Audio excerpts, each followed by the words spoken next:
क्या होगा अगर मैं आपको कहूँ कि एआई न सिर्फ हमारी लाइफ को चेंज कर रहा है बल्कि ये हमारे फ्यूचर को रीशेप कर रहा है। एग्जांपल के लिए ये एक ऐसा एआई टूल है जिसमें हमें किस तरह की वेबसाइट चाहिए ये सिर्फ टाइप करने पर कुछ ही सेकंड्स में हमारे सामने प्रोफेशनल वेबसाइट बना के दे देगा और आगे इसे इंस्ट्रक्शंस देकर इसे हम कस्टमाइज भी करवा सकते हैं। ये टूल मिनटों में हाई क्वालिटी रियल इमेजेस बना के दे सकता है जिसे डिजाइनर्स को बनाने में कई सालों का एक्सपीरियंस और टाइम लग जाएगा। फोटोशॉप एंड कैनवा ने एक ऐसा एआई फीचर ऐड किया है जिसमें इमेज के किसी भी एरिया पर कोई भी चीज हम ऐड कर सकते हैं सिर्फ टाइप करके। एग्जाम्पल के लिए सोफा, लैम्प, विंडो, इमेज के बॉर्डर को एक्सटेंड कर सकते हैं, आर्टिफिशियल म्यूजिक क्रिएट किया जा सकता है।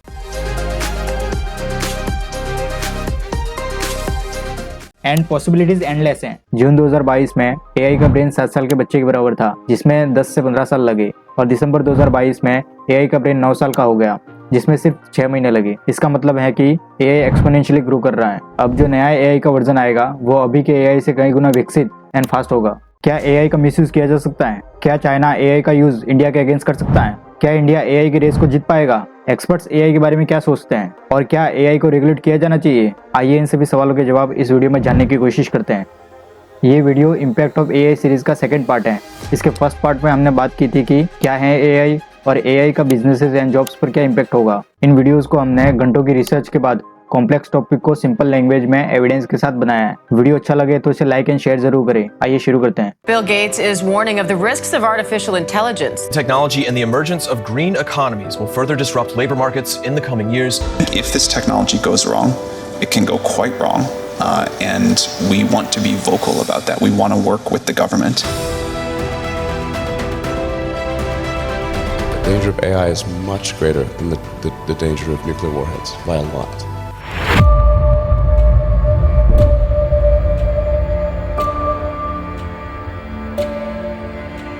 हर टेक्नोलॉजीज के दो साइड होते हैं, अच्छा और बुरा। एआई के भी हैं, जहां एआई की मदद से अच्छा कंटेंट लिखवाया जा सकता है और इमेज जनरेट करवाई जा सकती है। वहीं एआई की मदद से fake news and miss information भी फैलाई जा सकती है। जैसे 2022 में डीपफेक एआई की मदद से यूक्रेनियन प्रेसिडेंट व्लादिमीर ज़ेलेंस्की को एक वायरल वीडियो के जरिए अपनी आर्मी को सरेंडर करते हुए दिखाया गया था। डीपफेक एआई मशीन लर्निंग की एक ब्रांच है जो fake images, video and audio create करने में एक्सपर्ट हैं, जो एकदम असली जैसे दिखते हैं। हाल ही में रेसलर्स की सेल्फी वायरल हुई थी जिसमें रेसलर्स को हंसते हुए दिखाया गया है। ये सेल्फी तब की है जब रेसलर्स को डिटेंशन के दौरान पुलिस के द्वारा गाड़ी में ले जाया जा रहा था। तब ये सेल्फी देखकर लोगों को ये लगने लगा कि रेसलर्स तो सिर्फ प्रोटेक्शन का नाटक कर रहे हैं, पर बाद में पता चला कि ये इमेज तो डीपफेक एआई द्वारा जनरेट की गई थी। असली इमेज तो ये है। डीपफेक एआई को इलेक्शन प्रोपेगेंडा और इलेक्शन को मैनिपुलेट करने के लिए भी यूज किया जा सकता है, जो कि एक मेजर प्रॉब्लम है। The Indian computer emergency response team CERT ने वार्न किया है कि स्कैमर्स एआई बेस्ड प्लेटफॉर्म जैसे कि चैटजीपीटी, बार्ड एंड बिंग का यूज करके किसी व्यक्ति या ऑर्गेनाइजेशन को टारगेट कर सकते हैं। थ्रेट एक्टर्स एंड हैकर्स इनके जरिए मालिशियस कोड लिखवा सकते हैं या फिर नया मालवेयर या रैंसमवेयर बनवा सकते हैं जिससे serious cyber security issue create किए जा सकते हैं। डीपफेक एआई के अच्छे यूज भी हैं, जैसे video game audio, entertainment, customer support and caller response application में प्रोडक्टिविटी बढ़ाने के लिए भी यूज किया जाता है। एआई भेदभाव भी कर सकता है। हाँ, ये सुनने में थोड़ा अजीब लग सकता है, पर एआई ने ऐसा किया भी है। जैसे 2016 में माइक्रोसॉफ्ट ने ट्विटर पर एक AI based conversational chatbot launch किया था जो लोगों से मैसेजेस एंड ट्वीट्स के जरिए बात कर सकता था, पर इसके लॉन्च के थोड़ी देर बाद ही उसने रेसिस्ट एंड ऑफेंसिव तरीके से जवाब देना शुरू कर दिया, जिसकी वजह से उसे तुरंत बंद करना पड़ा। ऐसा इसलिए होता है क्योंकि एआई को डिजाइन एंड डेवलप करने वाले हम यानी कि इंसान ही है। अगर एआई को किसी ऐसे व्यक्ति ने ट्रेन किया हो जो किसी खास धर्म, जेंडर या रेस को सुपीरियर मानता हो, या फिर एआई में ऐसा डाटा फीड किया जाए जो बायसिंग नेचर का हो, तो ये नेचर एआई में भी आ जाएगा। इसे एल्गोरिथमिक बायस कहते हैं।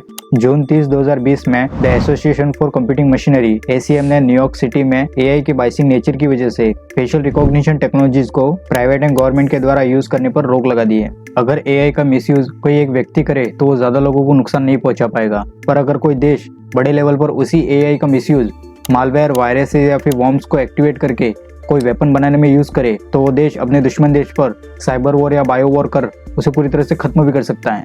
और बायो वॉर जैसी सिचुएशन दुनिया कोरोना वायरस के समय में देख चुकी है, जो कि कितना भयानक था, जिसमें बिना किसी हथियार के बड़े बड़े देशों की इकोनॉमी धराशायी हो गई थी। और ऐसी बातें सामने आते ही सिर्फ एक ही देश का नाम आता है, वो है चाइना। चाइना एआई का मिसयूज भारत के लिए बहुत बड़े लेवल पर कर सकता है, चाहे वो मिलिट्री थ्रेट्स हो या फिर इंडियन सिटीजन का डेटा चुराना हो। आज हम जानते हैं कि चाइना के डिजिटल प्रोडक्ट कितने बड़े लेवल पर भारत में यूज किए जाते हैं। इन प्रोडक्ट के जरिए चाइनीज कंपनियां इंडियन कंज्यूमर्स के डाटा को इलीगल तरीके से चाइनीज गवर्नमेंट को दे रही है। 2023 में चाइना ने $15 बिलियन एआई टेक्नोलॉजी में इन्वेस्ट किए हैं। इस इन्वेस्टमेंट की वजह से चाइना में एआई स्टार्टअप्स में बूम देखने को मिला है। हाल ही में चाइनीज कंपनीज ने सबसे एक्यूरेट फेशियल रिकॉग्निशन टेक्नोलॉजीज को डेवलप कर लिया है। जनरेटिव एआई में एडवांसमेंट की वजह से चाइना ने अपने सारे रिसोर्सेज को गूगल एंड माइक्रोसॉफ्ट से कॉम्पीट करने में लगा दिया है ताकि एआई वर्ल्ड में डोमिनेंसी हासिल कर सके। मिलिट्री थ्रेट्स को देखते हुए चाइना के एआई में बढ़ते हुए इन्फ्लुएंस को कम करने के लिए डिपार्टमेंट ऑफ कॉमर्स ने चाइना को एआई चिप्स बेचने पर रोक लगाने का सोचा था, पर इस न्यूज के सामने आते ही एनवीडिया एंड एएमडी ने बड़े लेवल पर एआई चिप्स का स्टॉक करना शुरू कर दिया। इससे ये साफ पता चल जाता है कि चाइना किसी भी हालत में एआई रेस में टॉप पर बने रहना चाहता है, जो कि इंडिया के लिए बहुत बड़ी प्रॉब्लम है।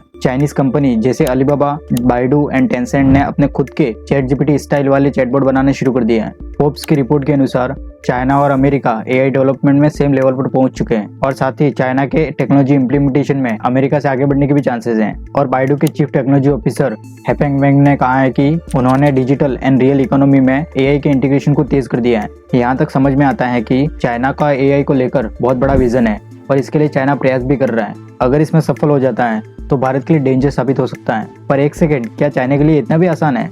जवाब है नहीं। चाइना ने इंटरनेट के थ्रू इंफॉर्मेशन के फ्री फ्लो पर बहुत सारे रेस्ट्रिक्शन लगाए हुए हैं। एआई को ट्रेन करने के लिए बहुत सारे डाटा की आवश्यकता होती है जो कि इंटरनेट पर अवेलेबल है, पर चाइना की स्ट्रिक्ट सेंसरशिप के कारण एआई को डेवलप करने वाली कंपनीज का इस डाटा तक पहुंचना लगभग इम्पॉसिबल है। और साथ ही जो एआई मॉडल्स डेवलप किए जाएंगे उसको टेस्ट करने के लिए रियल यूजर की जरूरत पड़ेगी, जिसमें चाइनीज गवर्नमेंट का इंटरफेरेंस होगा। और हम सब जानते हैं कि चाइना इंटरनेट के फ्री फ्लो को कभी अलाउ नहीं करेगा। इससे ये सारे एआई प्रोजेक्ट बहुत डिले होंगे और इन सभी कारणों से चाइनीज एआई स्टार्टअप्स की ग्रोथ पर बहुत ज्यादा असर पड़ेगा। इसका फायदा उठा के इंडिया एआई रेस में चाइना से आगे निकल सकता है। नेस्कॉम की एक रिपोर्ट के अनुसार भारत ने फर्स्ट रैंक हासिल की है skill penetration and AI talent concentration में और साइंटिफिक पब्लिकेशन में 5th पोजीशन हासिल की है। ये ranking G20 and OECD countries के एआई फील्ड में परफॉर्मेंस के आधार पर दी गई है। सिंपल भाषा में कहे तो भारतीय एआई स्किल को सीखने और इसके साइंटिफिक पब्लिकेशन में 3 टाइम्स ज्यादा टैलेंटेड हैं दूसरी कंट्रीज के मुकाबले। भारत में 1900 से ज्यादा स्पेशली एआई फोकस्ड स्टार्टअप्स की शुरुआत हो चुकी है जो इनोवेटिव सॉल्यूशन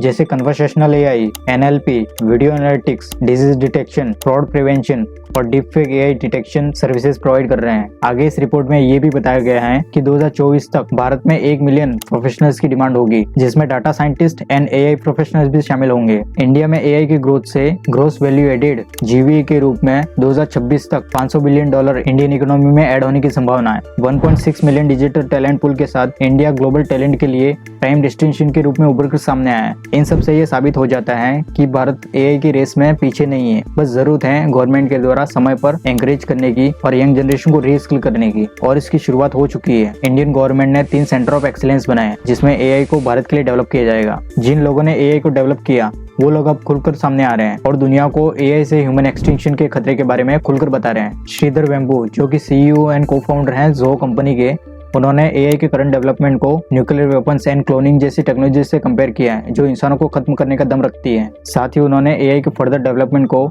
एआई पॉलिसी आने तक रोक देने की सलाह दी है। Similar statement AI giant OpenAI के CEO Sam Altman and Google and Microsoft के टॉप रैंक्ड एम्प्लॉइज के द्वारा भी दिए जा रहे हैं। The centre for AI safety ने ट्वीट किया है कि पेंडेमिक्स एंड न्यूक्लियर वॉर जैसे रिस्क के साथ साथ एआई से ह्यूमन एक्सटिंक्शन के खतरे पर भी ग्लोबल प्रायोरिटीज होनी चाहिए। एआई को कंट्रोल करने के लिए बड़ी टेक जायंट कंपनीज के इन्वेस्टर्स ने इसमें अपनी चिंता जताई है और इसको कंट्रोल करने के लिए रूल्स भी बनाए हैं। Aviva investor, Fidelity International and HSBC Asset Management का $6.9 ट्रिलियन का इन्वेस्टमेंट बड़ी टेक जायंट कंपनीज में है। इनमें से एवाइवा इन्वेस्टर ने हाल ही में टेक कंपनीज की एक मीटिंग बुलाई थी जिसमें चिप मेकर्स कंपनीज भी शामिल थी। इन कंपनीज को इन्वेस्टर के द्वारा वार्न किया गया कि एआई से ह्यूमन राइट रिलेटेड रिस्क को कम करने के लिए जल्द से जल्द अपने सिस्टम में सुधार करे। आगे ये भी कहा गया कि अगर कोई कंपनी इस वार्निंग के बावजूद भी अपने सिस्टम में चेंजेस नहीं करती है तो उसके खिलाफ इन्वेस्टर वोट भी कर सकते हैं। अगर इन्वेस्टर इन कंपनीज पर अपना प्रेशर बनाए रखते हैं तो एआई से रिलेटेड रिस्क काफी हद तक कम किए जा सकते हैं। नहीं तो ये कंपनीज ये कहकर आसानी से छूट जाएंगी कि किसी ने उनके प्रोडक्ट का गलत इस्तेमाल किया तो वो क्या कर सकते हैं। कुछ कंपनीज ने एआई के रिस्क को कम करने के लिए बेस्ट सोल्यूशन भी खोज निकाले हैं। जैसे सोनी ने एआई पर गाइडलाइंस को इशू किया है जिसे कंपनी के हर एम्प्लॉय को फॉलो करना होगा। वोडाफोन ने उन कस्टमर्स को अपनी बात कहने का मौका दिया है जो एआई के डिसीजन से सेटिस्फाई नहीं है। और ड्यूश टेलीकॉम ने एक ऐसा किल स्विच नाम का बटन प्रोग्राम किया है जिसे दबाते ही पूरा एआई सिस्टम डीएक्टिवेट हो जाएगा। पर इन सभी के अलावा